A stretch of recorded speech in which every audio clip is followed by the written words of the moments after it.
Hello friends, welcome to Brothers Finance and good evening. ಇವತ್ತು market update ಏನಂದರೆ, Sensex 12 points down ಆಗಿ 80,424 close ಆಗಿದೆ. Nifty 31 points grow ಆಗಿ 24,572 close ಆಗಿದೆ. Bank Nifty 148 points down ಆಗಿ 50,368 close ಆಗಿದೆ. ಮಾರ್ಕೆಟ್ ಅಪ್ಡೇಟ್ಸ್ ನೋಡಿಕೊಂಡ್ರೆ ಇವತ್ತು ನಮ್ಮ ಮಾರ್ಕೆಟ್ ಫ್ಲ್ಯಾಟಾಗಿ ಕ್ಲೋಸ್ ಆಗಿದೆ. ಮತ್ತು RBI ಅವರು ಹೊಸ ರೂಲ್ಸ್ನ ತಂದಿದ್ದಾರೆ P2P ಲೆಂಡಿಂಗ್ ಪ್ಲ್ಯಾಟ್ಫಾರ್ಮ್ಸ್ಗೆ. ಫಸ್ಟ್ ಇವಾಗ P2P ಲೆಂಡಿಂಗ್ ಅಂದರೆ ಇದೊಂದು ಲೋನ್ಸ್ ಪ್ರೊವೈಡ್ ಮಾಡೋ ಪ್ಲ್ಯಾಟ್ಫಾರ್ಮ್. ಯಾವುದೇ ಬ್ಯಾಂಕ್ನ ಇಂಟರ್ಫಿಯರೆನ್ಸ್ ಇಲ್ಲದೆ ಲೋನ್ಸ್ನ ಪ್ರೊವೈಡ್ ಮಾಡ್ತಾರೆ. ಇವಾಗ P2P ಲೆಂಡಿಂಗ್ ಅಂದರೆ ಅರ್ಥ ಆಯ್ತಲ್ಲ. ನೆಕ್ಸ್ಟ್ ಈ ಪ್ಲ್ಯಾಟ್ಫಾರ್ಮ್ಸ್ ಅವರು ಏನು ಮಾಡ್ತಾರೆ ಅಂದರೆ, ಇನ್ವೆಸ್ಟರ್ಸ್ ನಮ್ಮಂಥವ್ರ ಹತ್ರ ಎಲ್ಲ ಇನ್ವೆಸ್ಟ್ ಮಾಡಿ ಇದೊಂದು ಫಿನಾನ್ಷಿಯಲ್ ಪ್ರಾಡಕ್ಟ್ ನಿಮಗೆ ಹೈ ಗ್ರೋತ್ ಇಲ್ಲ ಹೈ ರಿಟರ್ನ್ಸ್ ಬರುತ್ತೆ ಅಂತ ಪ್ರಮೋಟ್ ಮಾಡ್ತಾಯಿದ್ರು. ಅದಕ್ಕೋಸ್ಕರ ಆ ಥರ ಇನ್ವೆಸ್ಟ್ ಮಾಡಿಸ್ಕೊಂಡು ಯಾರಿಗೆ ಲೋನ್ಸ್ ಅವಶ್ಯಕತೆ ಇರುತ್ತೋ ಅವ್ರಿಗೆ ಲೋನ್ಸ್ನ ಪ್ರೊವೈಡ್ ಮಾಡ್ತಾರೆ. ಆಗ ಇದು ಎಂಥವ್ರಿಗೆ ಲೋನ್ಸ್ನ ಪ್ರೊವೈಡ್ ಮಾಡ್ತಾರೆ ಅಂದರೆ, ಇವಾಗ ಸಿಬಿಲ್ ಸ್ಕೋರ್ ಕಮ್ಮಿ ಇರೋರ್ಗಾಗಲಿ ಇಲ್ಲ ಏನಾದರೂ ಪ್ರಾಬ್ಲಮ್ಸ್ ಇರೋರಿಗೆ ಬ್ಯಾಂಕ್ಸಲ್ಲಿ ಲೋನ್ಸ್ ಕೊಡೋಲ್ಲ ನೋಡ್ರಿ, ಅಂಥವ್ರಿಗೆ ಈ ಪ್ಲ್ಯಾಟ್ಫಾರ್ಮ್ ಅವರು ಲೋನ್ಸ್ನ ಪ್ರೊವೈಡ್ ಮಾಡ್ತಾರೆ. ಇದರಲ್ಲಿರೋ ರಿಸ್ಕ್ನ ಇನ್ವೆಸ್ಟರ್ಸ್ಗೆ ಏನು ಎಕ್ಸ್ಪ್ಲೈನ್ ಮಾಡದೆ ಲೋನ್ಸ್ನ ಪ್ರೊವೈಡ್ ಮಾಡ್ತಾ ಇರ್ತಾರೆ. ಮತ್ತು ಇನ್ವೆಸ್ಟರ್ಸ್ ಹತ್ರ ಅಮೌಂಟ್ನ ಕಲೆಕ್ಟ್ ಮಾಡ್ತಾ ಇರ್ತಾರೆ. ಇನ್ವೆಸ್ಟರ್ಸು ಇದರಲ್ಲಿ ಇನ್ವೆಸ್ಟ್ ಮಾಡ್ತಾ ಇರ್ತಾರೆ, ಒಳ್ಳೆ ರಿಟರ್ನ್ಸ್ ಸಿಗುತ್ತೆ, ಒಳ್ಳೆ ಗ್ರೋತ್ ಇರುತ್ತೆ ಅಂತ. ಅದಕ್ಕೋಸ್ಕರ RBI ಅವರು ಇದರಲ್ಲಿ ಇರೋ ರಿಸ್ಕ್ ಫ್ಯಾಕ್ಟರ್ನ ಇನ್ವೆಸ್ಟರ್ಸ್ಗೆ ತಿಳಿಸಿ ಅಂತ ಹೇಳಿದ್ದಾರೆ. ಇವಾಗ ಲೋನ್ ತೊಗೊಂಡಿರ್ತಾರೆ ನೋಡಿ, ಅವರು ಲೋನ್ ಏನಾದರೂ ಕಟ್ಟಲಿಲ್ಲ ಅಂತಂದರೆ ಅದು ನಮಗೆ ಪ್ರಾಬ್ಲಮ್ ಆಗುತ್ತೆ. ಲೋನ್ ತೊಗೊಂಡು ಲೋನ್ ಕಟ್ಟಲಿಲ್ಲ ಅಂದರೆ ಇನ್ವೆಸ್ಟರ್ಸ್ಗೆ ಪ್ರಾಬ್ಲಮ್ ಆಗುತ್ತೆ, ಯಾವುದೇ ಅಮೌಂಟ್ ಬರಲ್ಲ, ಮತ್ತು ಇನ್ವೆಸ್ಟರ್ಸ್ಗೆ ರಿಟರ್ನ್ಸ್ ಏನು ವರ್ಕೌಟ್ ಆಗಲ್ಲ, ಈ ಥರ ಪ್ರಾಬ್ಲಮ್ ಆಗುತ್ತೆ. ಅದಕ್ಕೋಸ್ಕರ RBI ಅವರು ಈ ಥರ ರೂಲ್ಸ್ ತಂದಿದ್ದಾರೆ. ಪ್ರತಿಯೊಂದನ್ನು ಇನ್ವೆಸ್ಟರ್ಸ್ಗೆ ಎಕ್ಸ್ಪ್ಲೈನ್ ಮಾಡಿರಿ ಇದರಲ್ಲಿರೋ ರಿಸ್ಕ್ ಫ್ಯಾಕ್ಟರ್ ಏನೇನಿದೆ ಅಂತ.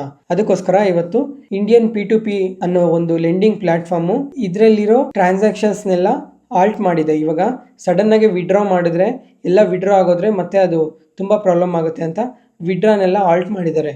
ಮತ್ತು ಹೊಸ ಇನ್ವೆಸ್ಟ್ಮೆಂಟ್ನು ಸ್ಟಾಪ್ ಮಾಡಿದ್ದಾರೆ RBI ಗೈಡ್ಲೈನ್ಸ್ ಅಪ್ಡೇಟ್ ಆದಮೇಲೆ. ಮತ್ತು ಇವರು ಕಸ್ಟಮರ್ಸ್ಗೆ ಒಂದು ರಿಕ್ವೆಸ್ಟ್ ಮಾಡ್ಕೊಂಡಿದ್ದಾರೆ, ಯಾವುದೇ ಕಾರಣಕ್ಕೂ ಬಲ್ಕಲ್ಲಿ ವಿಡ್ರಾವಲ್ಸ್ ಮಾಡೋಕ್ಕೆ ಹೋಗಬೇಡ್ರಿ ಅಂತ. ಯಾಕಂದರೆ ಇವಾಗ ಸಡನ್ನಾಗಿ ವಿಡ್ರಾವಲ್ಸ್ ಎಲ್ಲ ಆಗೋದ್ರೆ ಅದು ಮತ್ತೆ ಇನ್ನೊಂದು ಪ್ರಾಬ್ಲಮ್ ಆಗುತ್ತೆ. ಲೋನ್ಸ್ ತೊಗೊಂಡಿರೋರ್ಗಾಗಲಿ ಇವಾಗ ಕೊಟ್ಟಿರೋ ಲೋನ್ಸ್ ಎಲ್ಲ ಮತ್ತೆ ರೀಪೇಮೆಂಟ್ ಮಾಡಿದಾಗ ನೆಕ್ಸ್ಟ್ ವೀಕಿಂದ ಇವರು ವಿಡ್ರಾವಲ್ಸ್ನ ಅಲೋ ಮಾಡ್ತೀವಿ ಅಂತ ಹೇಳಿದ್ದಾರೆ. ಜೊತೆಗೆ ಇದರಲ್ಲಿ ಇಂಡಿಯಾ P2P ಲೆಂಡಿಂಗ್ ಪ್ಲ್ಯಾಟ್ಫಾರ್ಮಲ್ಲಿ ಯಾವುದೇ ಥರ ಪ್ರಾಬ್ಲಮ್ ಇಲ್ಲ, ಆದರೂ ಸಹ RBI ಗೈಡ್ಲೈನ್ಸ್ಗೋಸ್ಕರ ಈ ಥರ ಎಲ್ಲ ಮಾಡಿದ್ದಾರೆ ಅಂತ ಅಪ್ಡೇಟ್ ಮಾಡಿದ್ದಾರೆ. ನಾನು ಹೇಳೋ ಇನ್ಫಾರ್ಮೇಷನ್ ನಿಮಗೆ ಯೂಸ್ಫುಲ್ ಅನಿಸಿದ್ರೆ ಈ ವಿಡಿಯೋನ ಲೈಕ್ ಮಾಡಿ, ನಿಮ್ಮ ಫ್ರೆಂಡ್ಸ್ ಮತ್ತು ಫ್ಯಾಮಿಲಿಗೆ ಶೇರ್ ಮಾಡಿ. ಗ್ಲೋಬಲ್ ಮಾರ್ಕೆಟ್ ಬಗ್ಗೆ ನೋಡೋಣ. US ಮಾರ್ಕೆಟ್ ಲಾಸ್ಟ್ ಸೆಷನಲ್ಲಿ ಫ್ಲ್ಯಾಟಾಗಿ ಕ್ಲೋಸ್ ಆಗಿದೆ. ಫ್ರೈಡೇ ಹೌಸಿಂಗ್ ಡೇಟಾ ಅಪ್ಡೇಟ್ ಆಯಿತು. ಈ ಡೇಟಾ ಸ್ವಲ್ಪ ವೀಕಾಗಿ ಬಂದಿದೆ. ಮತ್ತು 21 ಅಂದರೆ ಬುಧವಾರ FOMC ಮೀಟಿಂಗ್ ಇದೆ. ಇದು ಮಾರ್ಕೆಟ್ಗೆ ತುಂಬ ಇಂಪಾರ್ಟೆಂಟ್, ಯಾಕಂದರೆ ಫೆಡ್ ಇಂಟ್ರೆಸ್ಟ್ ರೇಟ್ ಡಿಸಿಷನ್ ಇದರಲ್ಲಿ ಏನಾದರೂ ಅಪ್ಡೇಟ್ ಮಾಡ್ತಾರೆ ಅಂತ ನೋಡಬೇಕು. ಅದಕ್ಕೋಸ್ಕರ ಈ ಡೇಟಾನ ಪ್ರತಿಯೊಬ್ಬರು ಟ್ರ್ಯಾಕ್ ಮಾಡಿ. ಈ ಡೇಟಾ ಮೇಲೆ ಗುರುವಾರ ಯಾವ ಥರ ಮಾರ್ಕೆಟ್ ಪರ್ಫಾರ್ಮ್ ಮಾಡಬೇಕು ಅಂತ ಡಿಪೆಂಡ್ ಆಗುತ್ತೆ. ಅದಕ್ಕೋಸ್ಕರ market key updates. Indian retail sales data update ಆಗಿದೆ. Food and grocery sales 6% grow ಆಗಿದೆ ಇಯರ್ ಆನ್ ಇಯರಲ್ಲಿ. ಮತ್ತು ಆಪ್ರಿಲ್ ಜ್ಯುವೆಲರಿ ಸೆಗ್ಮೆಂಟಲ್ಲಿ 3% ಗ್ರೋತ್ ಇದೆ. ಮತ್ತು ಕನ್ಸ್ಯೂಮರ್ ಡ್ಯೂರಬಲ್ಸ್ ಆ್ಯಂಡ್ QSR ಅಂದರೆ ಕ್ವಿಕ್ ಸರ್ವಿಸ್ ರೆಸ್ಟೋರೆಂಟ್ ಈ ಸೆಗ್ಮೆಂಟಲ್ಲಿ 1% ಗ್ರೋತ್ ಇದೆ. ಫರ್ನಿಚರ್ ಮತ್ತು ಸ್ಪೋರ್ಟ್ಸ್ ಎಕ್ವಿಪ್ಮೆಂಟಲ್ಲಿ ಸೇಲ್ಸ್ ಸ್ವಲ್ಪ ಡೌನ್ ಆಗಿದೆ ಇಯರ್ ಆನ್ ಇಯರಲ್ಲಿ. ಹಿಂದಿನ ವಾರ ಕರ್ನಾಟಕ CM ಸಿದ್ದರಾಮಯ್ಯ ಅವರು SBI ಬ್ಯಾಂಕಲ್ಲಿ ಮತ್ತು PNB ಬ್ಯಾಂಕಲ್ಲಿ ಕೇಂದ್ರ ಸರ್ಕಾರಕ್ಕೆ ಸಂಬಂಧಪಟ್ಟಿರೋ ಎಲ್ಲ ಖಾತೆಗಳನ್ನ ಕ್ಲೋಸ್ ಮಾಡಿ ಅಂತ ಆದೇಶ ಕೊಟ್ಟಿದ್ರಲ್ಲ, ಅದು ಇವಾಗ 15 ಡೇಸ್ ಆ ಸರ್ಕ್ಯುಲರ್ನ ಹೋಲ್ಡ್ ಮಾಡಿದ್ದಾರೆ. ಯಾಕಂದರೆ senior bank officials Karnataka finance ಡಿಪಾರ್ಟ್ಮೆಂಟ್ಗೆ ರಿಕ್ವೆಸ್ಟ್ ಮಾಡ್ಕೊಂಡಿದ್ದಾರೆ, ಈ 15 ಡೇಸಲ್ಲಿ ಎಲ್ಲ ಇಶ್ಯೂಸ್ನ ಚೆಕ್ ಮಾಡಿ ರೀಸಾಲ್ವ್ ಮಾಡ್ತೀವಿ ಅಂತ ಹೇಳಿದ್ದಾರೆ. ಅದಕ್ಕೋಸ್ಕರ ಇದು ಶನಿವಾರ ಬಂದಿದ್ದ ಅಪ್ಡೇಟ್. ಗೌರ್ಮೆಂಟ್ ಕ್ರೂಡ್ ಆಯಿಲ್ ಮೇಲೆ ಟ್ಯಾಕ್ಸ್ನ ಕಟ್ ಮಾಡಿದ್ದಾರೆ. ಅದಕ್ಕೋಸ್ಕರ ಇವತ್ತು ಆಯಿಲ್ ಸೆಗ್ಮೆಂಟಲ್ಲಿ ವರ್ಕ್ ಮಾಡೋ ಕಂಪ್ನೀಸ್ ಪಾಸಿಟಿವ್ ಆಗಿ ರಿಯಾಕ್ಟ್ ಆಗಿದೆ. ಸೆಬಿ ಈ ಅನ್ರಿಜಿಸ್ಟರ್ಡ್ IPO ಅಡ್ವೈಸರಿ ಫರ್ಮ್ಸ್ ಮೇಲೆ ಆ್ಯಕ್ಷನ್ಸ್ ತೊಗೊಂಡಿದೆ. ಅದರಲ್ಲೂ ಈ SME ಸೆಗ್ಮೆಂಟಲ್ಲಿ ಯಾರು ಇನ್ವೆಸ್ಟ್ ಮಾಡ್ತಾಯಿದ್ರೋ ಆ ಫರ್ಮ್ಸ್ ಮೇಲೆ ಆ್ಯಕ್ಷನ್ಸ್ ತೊಗೊಂಡಿದೆ. ಈ ಫರ್ಮ್ಸ್ ಮುಂಬೈಯಲ್ಲಿ ಮತ್ತು ಅಹಮದಾಬಾದಲ್ಲಿ ಇದೆ. ಒಂದು 3-4 ಫರ್ಮ್ಸ್ ಮೇಲೆ ಆ್ಯಕ್ಷನ್ಸ್ ತೊಗೊಂಡಿದೆ. ಯಾಕಂದರೆ ಇವರು ಅನ್ರಿಜಿಸ್ಟರ್ಡ್ ಫರ್ಮ್ಸ್ ಒಂದು. ಮತ್ತು ಈ SME ಸೆಗ್ಮೆಂಟಲ್ಲಿ ಇವರು ಹೈಪರ್ ಆ್ಯಕ್ಟಿವ್ ಆಗಿ ಇದ್ದು ತುಂಬ ಪ್ರಾಫಿಟ್ಸ್ನ ಗೈನ್ ಮಾಡ್ತಾಯಿದ್ದಾರೆ ಅಂತ ಗೊತ್ತಾಗಿದೆ. ಅದಕ್ಕೋಸ್ಕರ ಇವ್ರು ಏನು ಮಾಡ್ತಾರೆ ಅಂದರೆ, ಯಾವುದಾದ್ರೂ SME IPOs ಬಂದಾಗ ಆ IPOಸಲ್ಲಿ ತುಂಬ ಇನ್ವೆಸ್ಟ್ಮೆಂಟ್ ಮಾಡಿ ಇವರೊಂದು ಅಡ್ವೈಸರಿ ಫರ್ಮ್, ಇವ್ರ ಹತ್ರ ದುಡ್ಡು ತುಂಬ ಜಾಸ್ತಿ ಇರುತ್ತೆ, ಇವರು ತುಂಬ ಇನ್ವೆಸ್ಟ್ ಮಾಡ್ಬೋದು. ಆ ಥರ ಇನ್ವೆಸ್ಟ್ ಮಾಡಿ ಮತ್ತು ಜನಗಳ ಹತ್ರ ಸಹ ಇನ್ವೆಸ್ಟ್ ಮಾಡಿಸಿ ಆ ಲಿಸ್ಟಿಂಗ್ ಗೇನ್ಸ್ ಬರುತ್ತಲ್ಲ, ಆ ಲಿಸ್ಟಿಂಗ್ ಗೇನ್ಸ್ ಬಂದಾಗ ತುಂಬ ಪ್ರಾಫಿಟ್ ಬರುತ್ತೆ. ಯಾಕಂದರೆ ಓವರ್ ಹೈಪ್ ಆಗಿರುತ್ತೆ, ಸಬ್ಸ್ಕ್ರಿಪ್ಷನ್ ಸಹ ಅಷ್ಟೊಂದು ಆಗಿರುತ್ತೆ.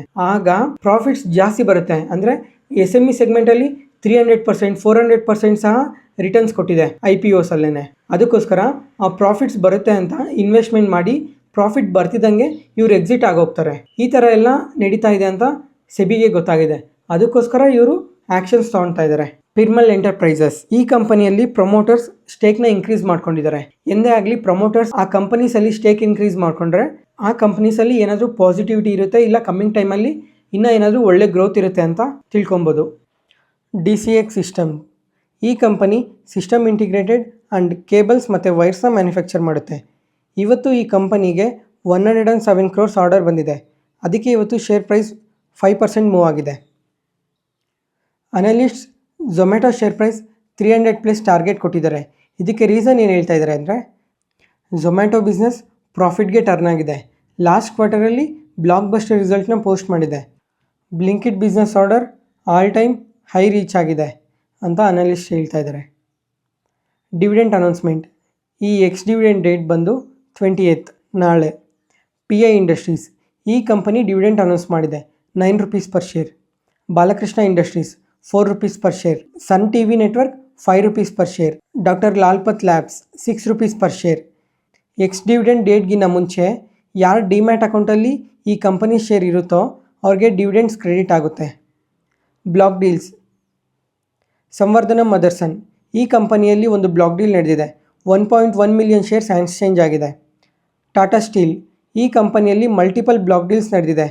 2.82 ಮಿಲಿಯನ್ ಶೇರ್ಸ್ ಎಕ್ಸ್ಚೇಂಜ್ ಆಗಿದೆ. ಕೋಲ್ ಇಂಡಿಯಾ ಈ ಕಂಪನಿಯಲ್ಲಿ 4.16 ಮಿಲಿಯನ್ ಶೇರ್ಸ್ ಎಕ್ಸ್ಚೇಂಜ್ ಆಗಿದೆ. GMR ಈ ಕಂಪನಿಯಲ್ಲಿ 1.54 ಮಿಲಿಯನ್ ಶೇರ್ಸ್ ಎಕ್ಸ್ಚೇಂಜ್ ಆಗಿದೆ.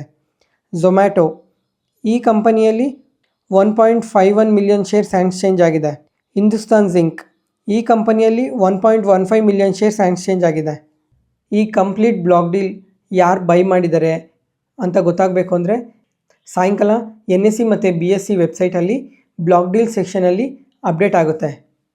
ಇದನ್ನು ಚೆಕ್ ಮಾಡಿ.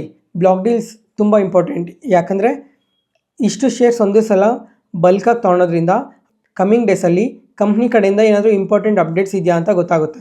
ಬಿಗ್ ಪ್ಲೇಯರ್ಸ್ ಈ ಇನ್ಫಾರ್ಮೇಷನ್ ಸಿಕ್ಕಿದಾಗ ಇಷ್ಟೊಂದು ಶೇರ್ಸ್ನ ಬೈ ಮಾಡ್ತಾರೆ. ಇವತ್ತಿಗೆ ಅಪ್ಡೇಟ್ ಮುಗೀತು. ಈ ವಿಡಿಯೋ ಇಷ್ಟ ಆದರೆ ಲೈಕ್ ಮಾಡಿ, ಶೇರ್ ಮಾಡಿ, ಸಬ್ಸ್ಕ್ರೈಬ್ ಆಗಿ.